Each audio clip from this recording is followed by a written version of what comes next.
I am officially getting older, and now I can look back and give some tips on moving to Los Angeles after high school, or in general moving to a big city away from your small town, because I did it when I was 17 and there's some things I definitely did right and some things I definitely could have avoided, and maybe you can learn from my experience and not do them yourselves. Now for me personally, I knew from a pretty young age that I was going to move out of the town that I grew up in. I grew up in a kind of smallish town in Connecticut, and in general, Connecticut, I can't say it or spell it. Either way, that town kind of has nothing going on for it, and there's no room for real growth there, realistically. But in general, the location aside, I just knew from a young age that I wanted to run away from all of my problems, start fresh, start new, as far the heck away as I could. And that meant going to the other side of the coast. Connecticut's on one side of the coast, California's on the other, and I'm filming so it's opposite. But either way, I was like, opposite side of the coast, I can avoid the snow, I can get a fresh start. And I chose in my junior year to go to a school called FITM, or the Fashion Institute of Design and Merchandising. And it was because it was an art college that I heard a lot about online, and it was kind of my way to be able to get to California, get a new start, because it was going to college. I didn't live in a dorm room or do any of that, nor did I finance my living through a loan, which a lot of people do now. I didn't do that. It was kind of just my way to be like, this is why I'm going to California, instead of just completely packing up my bags and being like, I'm going to California. I kind of had a little bit of a purpose, maybe not per se the best purpose, but I had one, and there's definitely a few things I could have done better with that situation. So let's go into the particulars of all of it. And I'm not gonna really go in any specific order, but I will put the timestamps down below to the different things. Like, we're gonna go over living arrangements, not having a car, college, drinking, like there's gonna be a lot of stuff we're gonna go to. I don't want to spoil too much of it, but the timestamps will be down below if you want to skip to a different part, but I kind of recommend watching it fully through to understand how each of the parts relate to each other. And before we get started, please hit the like and subscribe button down below. I'm really trying to grow this channel this year. I post a new video every single Wednesday, helping you figure out adulting while I'm attempting to figure it out myself, because this video is about moving when I was 17 years old. I am now 24. I just turned 24. I feel very old, but either way, I know that's not old, but it feels old when I'm looking back on all these memories and being like, I experienced so many things. So either way, I've been doing YouTube for a little while. I've gotten much more committed this last year, and I want to be able to bring a new video every single Wednesday of better quality for you. So again, please hit those two buttons. It's completely free. It really helps me out. And you know, feel free to watch the videos every single Wednesday, and feel free to watch the old ones. I will link down below things like apartment tours, tips on moving, all these different videos that I've already done that will really help you out if you're looking to move. But let's do the self-promo side and get into the first one, which I think is very important, is the living arrangements. Because obviously, if you are moving pretty far away, or you're moving in general away from home, you gotta figure out where you're going to live. Because I'm guessing you want a place to live. And I know I definitely did, but I was very last minute about it, because in general, the real estate market moves really quickly. You can't plan that far in advance unless you are doing a college dorm room, which is nothing wrong with moving into a college dorm room if you feel that's right for you. I just felt like it wasn't worth the cost for me particularly, because you weren't getting that much space. It costs a lot of money. And you either had to pay that up front like you would normal rent, but you don't get the perks of a normal apartment and you got rules, or you have to put it underneath your loan, and it makes your loan way more expensive and you might not even be eligible for that high of a loan. So I was like, apartment. I'm going to look for an apartment to live in. And at the time, there wasn't really Facebook Marketplace, which we'll get into in a moment. There was more like Craigslist, and I was kind of like, meh, and I didn't know the area. So what I ended up doing is going to California with all of my belongings in the trunk of a car, well, actually packed in everywhere inside of a car with my cat. And what I did was we rented an Airbnb, me and my mom. My mom helped me move all my stuff across the country and then drove back to where we were coming from. But either way, at the time I was like, okay, we're gonna rent an Airbnb. I think we had it for like a week, I think around there. And in that time, apartment hunting. And I definitely think it was good and bad way of doing it. So now would I recommend what I did for other people? Not per se. I definitely learned from that experience. So you could definitely do what I did, which was literally rent an Airbnb, had a week to go apartment hunting looking, and I found an apartment, and then I found roommates to help pay for the rent in that apartment. But there's a few caveats when you use that concept. Caveat 1, apartments force you to be able to prove income of 2 times the rent. So you either need to have your parent join you on the lease like they're one of your roommates living with you so that you can make that 2 times the rent, or you have to have a parent that makes 4 times the rent to be a guarantor until you have roommates that can help you, supplement that income that you need to be able to make that requirement. And that's a huge one. Most parents do not make 4 times the rent of an apartment that you'll be sharing with other people, because that's a lot of money. At least, I was never in that situation where a parent was making that much money, but they were able to join the lease with me and show 2 times the rent. So that is what I did. And then obviously, because I did that and then I found roommates, I had to carry the rent until I found roommates. And that can be kind of expensive. And also, I treated it more like my apartment and I was renting out rooms. And I still do that to this day. And I think that is great for a person that's very particular about their living situation. Like, I want a very specific living situation. I want to have control on, what it looks like, how much space, where it is, all these other factors. So I thought it was worth it for me personally, but it does cost a lot more money to do that, and a lot more work and effort and just emotional energy to deal with roommates, to deal with finding them, to deal with the bills, to deal with all the other aspects of it. So what I might recommend more for you or the average person that's going to be moving is now taking advantage of Facebook Marketplace, the place that I sell all the furniture I find in the trash, and also the place that rooms are now available. So what people, if they have a room available in their apartment, they will post how much it is, what they're looking for, all of that. And that's a much easier way to find a roommate situation for yourself if you're looking for roommates. Or maybe better for you particularly is if you're gonna move to a new place, just move into someone else's apartment at first, because you probably don't really know where you wanna live yet, like exactly where in the neighborhood, city, whatever it is. So this gives you a chance to temporarily live in a place for a year, 6 months, whatever it is, and you can kind of test out your area and know what you're looking for more, so you're more aware. You're also more aware of prices and what's reasonable and what's not. You just learn a lot from that experience. So for most people, I'd recommend is going on Facebook Marketplace, finding a roommate situation that you can afford, and moving out into someone else's apartment temporarily at least, and then you can take on more control if you want to, or you can do that forever. It's much simpler, it's much easier, it's a lot less work, and if you don't care that much and it's just a place to crash for you, I definitely recommend that. You will save money. They probably will already have furniture and dishes and all these other things that you can use that you won't have to spend your money on like I spent my money on when I was 17. Oh, I feel like it looks like I'm shirtless. Sorry guys, I promise I'm wearing a tank top, but it just doesn't sit that high up, so I'm trying to pull it up for the camera, but every time I talk it just shrinks down more and more. It looks like I'm topless. But either way, let's get into the next one, which is the idea of having a car or not having a car, especially for people moving to LA and they maybe had considered New York first. New York, you're not likely to have a car, especially if you're in the city. Even if you've been living there for a while, most people don't. They take public transit. There's a lot of it. It's really easy. But LA, on the other hand, I wasn't sure what it was really going to be like. I came from the East Coast and I'm like, what is public transit? What is it like? I haven't really been on it much to at all. I'm like, can you do that in LA? And I think realistically, yes and no. I know, I can't give you a straight answer to anything, but I did not have a car for the first year that I lived in Los Angeles, and it worked and it didn't. So I'll go over the aspects of how it worked and how it definitely did not work. So first off, I lived central in downtown LA. I was like 1 block away from a grocery store. I was a few blocks away from a Target. I could definitely walk to the things that I realistically wanted to have on a regular basis. I could also walk to restaurants. I could walk to my school. There was a lot of options in the area that I didn't really need to be transported anywhere, whether it was public or my own car. I didn't really need it at the time. And also living in downtown LA, you have the train that goes directly to Hollywood, directly to Santa Monica, and there are a few other spots, but that was the main one that I used, was to be able to go to Hollywood, hang out there, go to the beach, and I didn't have to worry about parking, driving, nothing. I still would want a car for other things, like as I got older, but in general, for the most part, you don't need one if you're gonna move into the downtown LA area, at least in the beginning, so you can take some time to get a car. Now, in the ways that it didn't work is being social.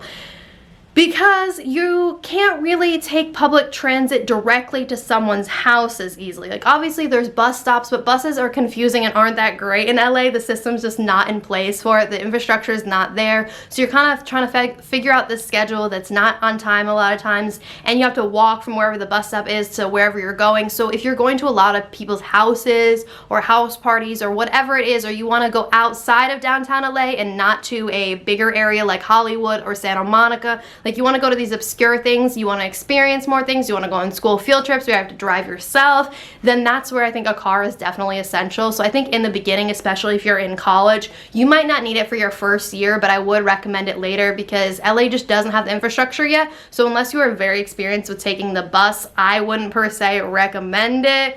It's just, it doesn't work. And especially if you want to live away from a bus stop, like, do you want to walk 20 minutes to a bus stop so you can go places? I don't think so. Like, most people, that's not ideal. So you either have to have your living arrangements work around being close to a bus stop or a train stop or whatever it is, or you can have a car and have a lot more flexibility, but most likely you're going to be paying for parking. Some apartment complexes come with like 1 or 2 spaces, but especially if you're moving into a roommate situation, a lot of times you're paying like $50, $75, $100 and something for parking for the month. So you have to obviously work out those expenses, also work out gas, work out insurance. There's a lot more costs associated with it, but a lot more freedom. Also, if you have a car over public transit, it can be easier to get a job and keep a job and just make it easier to fit into your schedule if you can easily get to work and not have to worry about, like, did the bus come, did it run late, did you get fired because the bus didn't come, like all these different factors that might happen. So you either need to be able to walk to your job, which can get a little annoying after shift, you know, like you get off at 10 o'clock and you gotta walk home, but either way, you can still do it. Like, it works. I had plenty of friends that lived outside of downtown LA and worked in downtown LA, but it's much easier if you have a car. But that's a great transition into the next topic, which is getting a job.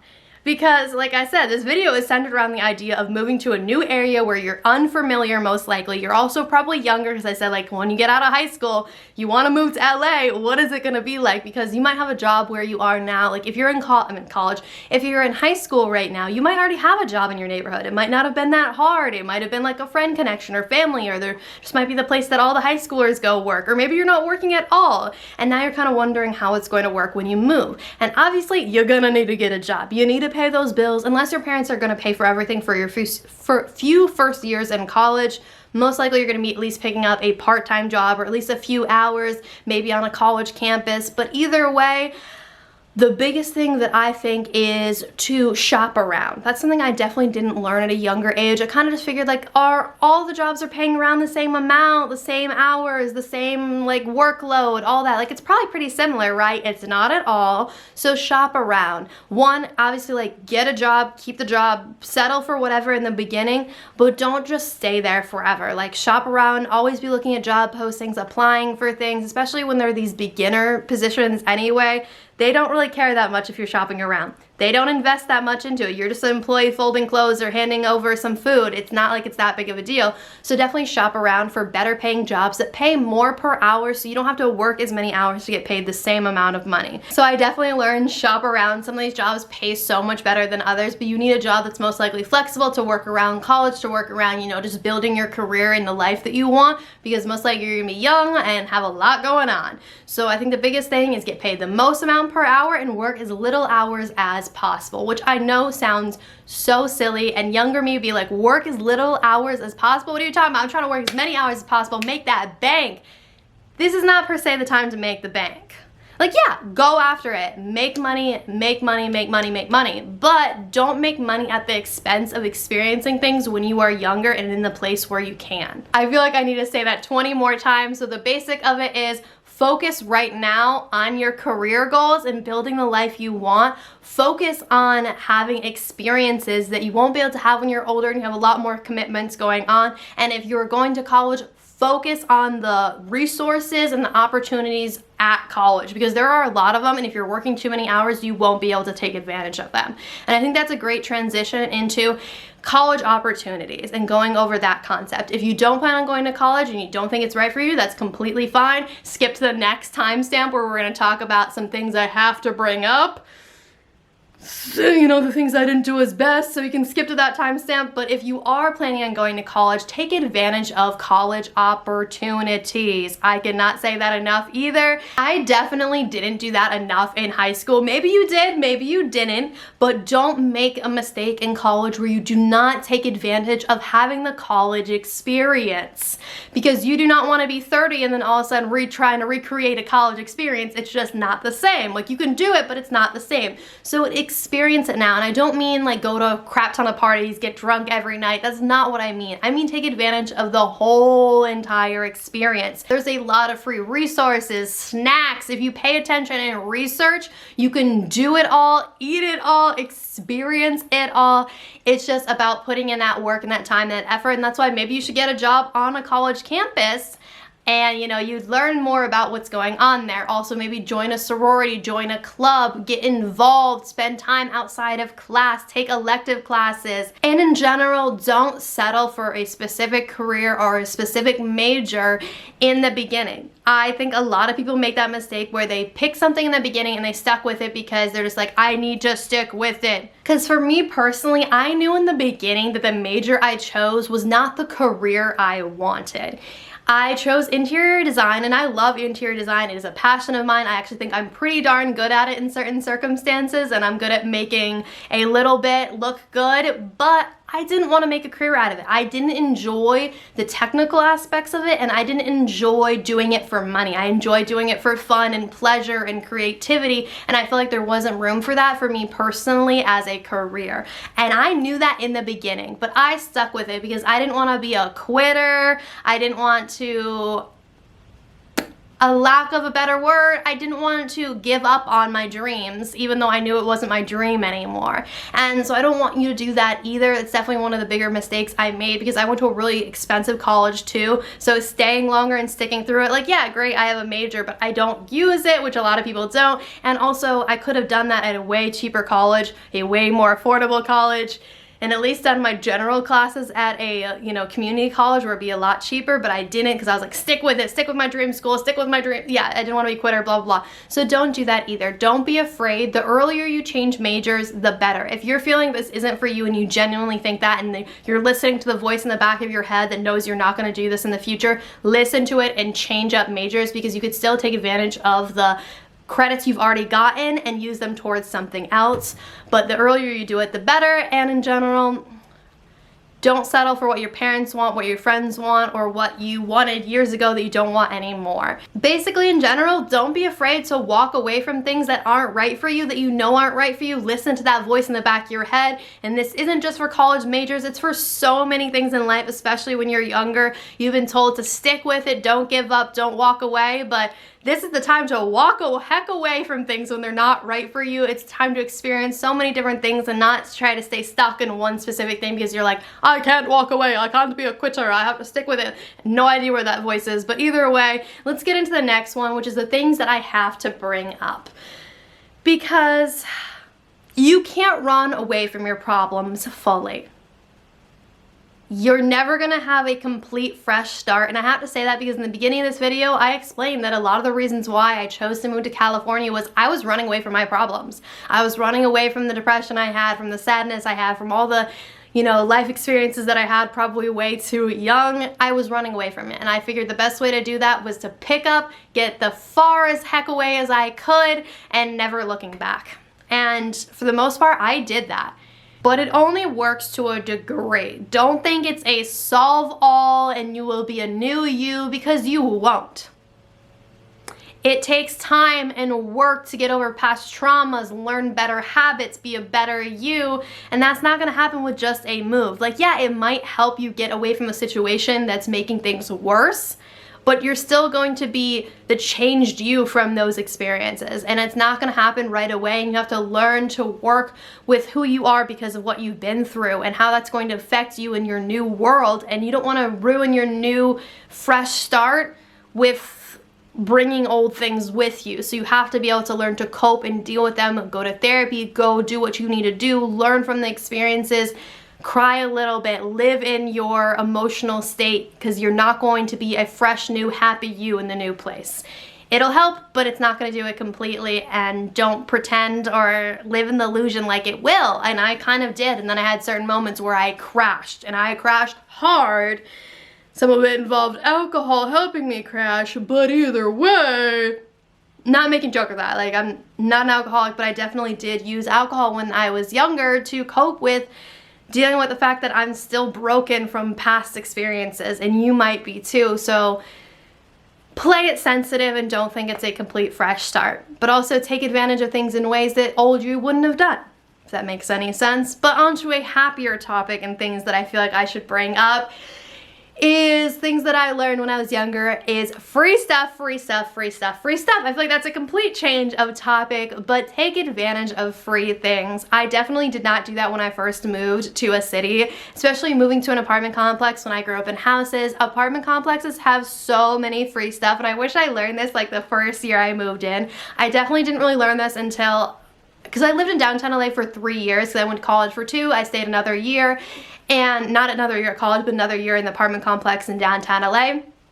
And I didn't learn until probably like the last year, year and a half, that there was so much free stuff, especially if you are living in an apartment complex and you're living in an apartment complex with a lot of students.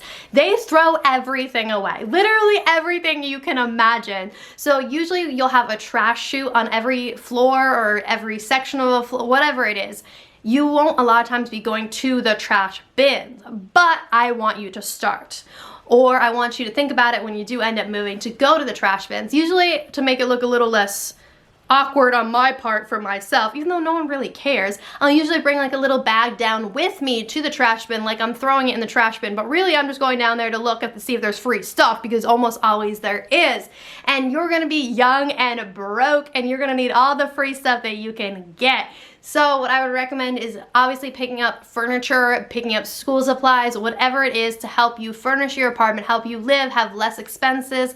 And then as you start to get more stuff, you can also sell your stuff that you had previously, replace it with better, nicer things.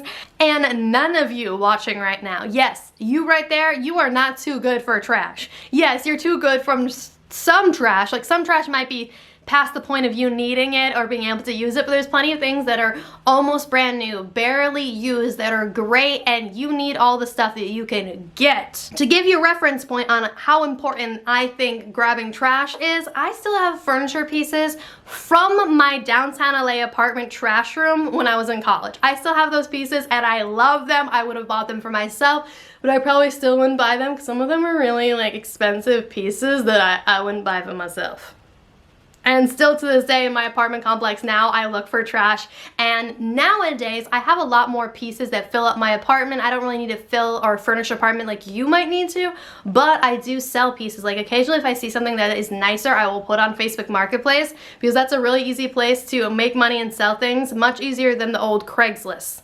And she might be too young for the people that used to use Craigslist on a regular basis. Crap, I am old. Oh, I got an email. Either way, I'm getting distracted. But point is, I still to this day do it and sell items instead of furnish things, or I will take existing pieces I have and replace it with something nicer. But like I said, you might be moving into an apartment with it already being furnished. So you could actually take items into your room and sell them and just only keep them for a short period of time and make a little bit of money off of them. Also, a lot of students throw away their nice textbooks that would sell for a good amount of money easily. There's plenty of buyback programs where, yeah, you won't get as much money if you're trying to sell it through a buyback program rather than directly to like a student, but it's super simple and easy. They literally give you like a mailing slip, you send it in and you make money. So I would literally take students' textbooks that they would throw away at the end of the semester and just mail them in for a couple bucks. Some of them were like 10 bucks, 20 bucks, 30 bucks, but you basically spent like, what, 10, 20 minutes of effort for, you know, a couple bucks. And sometimes it was even more. Like, some textbooks were like $100, and again, I still spent like a maximum of 20 minutes doing it. It was a great way to make a little bit of side extra money in college, so keep an eye on those trash rooms. And also, it's a great time to also look for furniture and other pieces that you might want that you don't want to sell, that you want to just keep for yourself. Now, that is a way too much talk about trash, but I do want to bring up the concept of money. This is not a money video or a budgeting video or how to afford to move to California, which I actually do have a video on the cost cost of living in California and if it's realistic to live in Los Angeles on minimum wage. So I will link that video down below, and that goes into like more the numbers and the real cost of living here. But I do want to bring up money a little bit in this video, and that's the idea of I want you to be strict and stingy with your money on a regular basis so you can choose when you don't have to be. Most people are in the situation where they spend money more freely and then they have to be strict when they might want to not be. And I want you to be in the place where you can choose when you can't choose all the time, obviously. We only have so much money in our bank accounts, but you can choose more experiences where it's like, oh, I want to go do this.